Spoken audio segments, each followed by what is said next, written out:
Alright, this video will be about home distillation of water and filtering.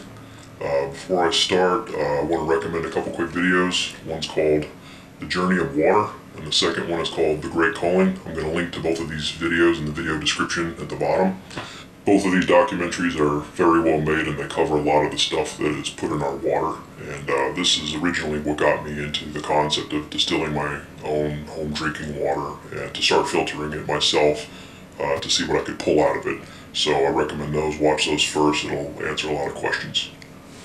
Alright, well, the first thing I did is I installed a clamp on a water line, and then I ran that line all the way to the living room where my distiller is. The water line comes out of the bathroom into the living room. It goes up to a 1 micron pre-filter, and then it comes out the other side straight to the distiller itself. This is a view of the back of the distiller, and this is where the water line meets the distiller, and then goes to the boil tank at the top where it gets boiled off. After the water starts boiling and it becomes a gas, it goes through a condenser coil, where a fan underneath will cool it down so it recondenses back into a liquid, and then it goes through a post filter located on the back of the distiller. This is a shot of the post filter on the back of the distiller. After the water is recondensed back down to a liquid, it goes from the top of the post filter down to the bottom and into a holding tank. This red lever is a release valve for the boiling tank. Alright, this is the inside of the boiling tank. Now, the little floating ball that you see is the reason why this is referred to as an autofill distiller, because it works similar to a toilet. Whenever the water level is low, that ball goes down and then more water gets pumped into the boiling tank. And then as the heating element, which you're seeing here, evaporates more water and the level drops, the bobber goes down again. Before I start distilling water, I need to steam sterilize the inside of the machine.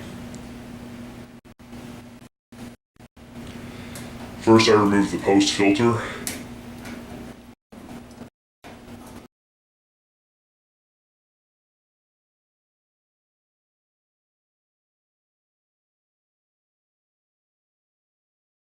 Replace it with a section of silicone tubing.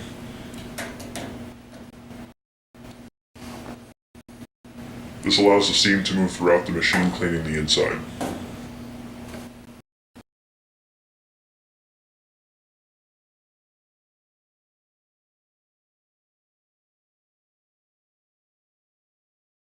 Alright, next, place a bucket on the floor underneath the tap on the front of the machine and open up the tap to allow the steam to escape.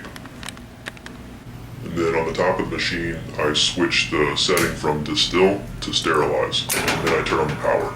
Now you notice that the fan underneath the condenser coil isn't spinning. This is so the water doesn't recondense back into a liquid and instead stays as a gas. This is the inside of the boil tank. You can see the heating element here has already been turned on and it's starting to heat up the water. This will get to a boil, and that's how we distill the water off.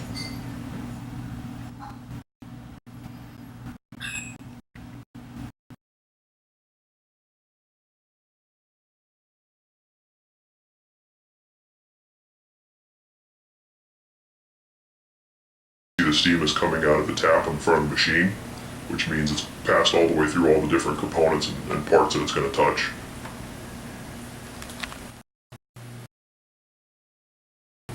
Now that the machine is sterile, I'll go ahead and switch the power off, close the tap on the front of the machine. Next, I remove the silicone tubing from the back of the distiller.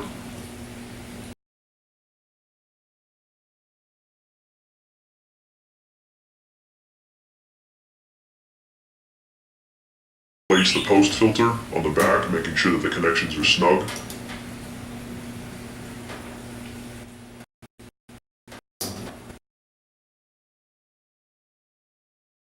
Push the machine from sterilized back to distill, and then I turn the power on. This will cool down the water vapor as it travels through the condenser coil, turning it back into liquid water.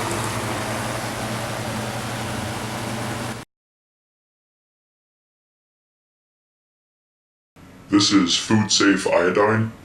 I store the water that I distill in glass carboys, but I sterilize the inside of those carboys with iodine before I put the distilled water inside of it.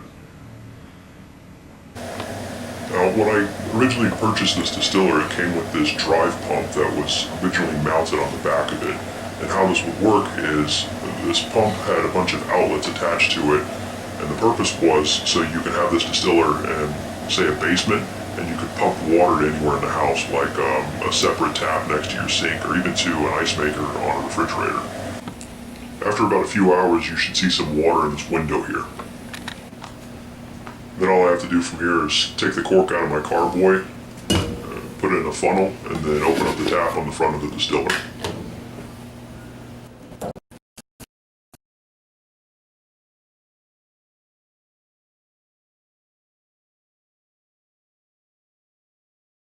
I know that the top portion of this carboy is going to be submerged on a water cooler. So one of the things that I do is I put 91% isopropyl alcohol on a piece of cloth, and then I rub the top down to get rid of any dust or fingerprints or anything that may have settled and collect on the top of the carboy. Because at this point, if I've gone through this much trouble to make sure that the water is as clean as it can be, why not take the extra step to wipe it down before I put it on the water cooler?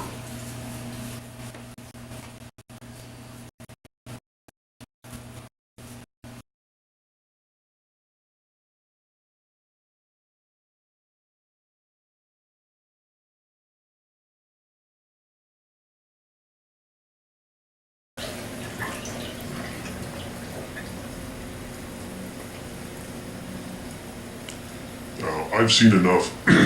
I've seen enough on the news and in documentaries and reading online to convince me, at least, that I need to start filtering my water. And I decided to start drinking distilled as opposed to filtered, because filtered still has things in it. Now, when I see on the news that there's something wrong with the water, I know I don't have to worry about it because I purified it myself.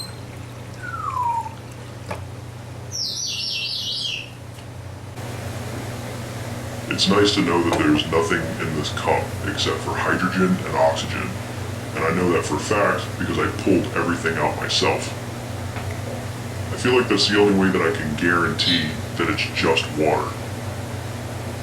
Now, because I distill water so much, part of my routine maintenance for this machine is to clean out the boil tank. And you'll notice that inside my boil tank, there's a lot of sediment that's built up. This is the stuff that was in the water before I distilled it and pulled it out of the water. And I decided after a while, every time I clean out the tank, I'm going to dry out this sediment and scrape it up and save it and put it into a jar just to kind of collect it and see what kind of material I'm pulling out of the water. This is that jar. I'm almost to the point now where I might need a second jar, but this is roughly a little over a year worth of crap that I've been scraping out of the tank. This is the stuff that was originally in the water. I'm not sure what it is, but I'm not sure what this is, but without filtering my water, I would have drank all this in about a year. So I wonder what the long-term effects of whatever this is could have on kidneys, organs, stomach. What are the long-term effects of this passing through my body? The purpose of water is to filter and rinse out the inside of your body and to rehydrate your cells. But I wonder what the effects of this are.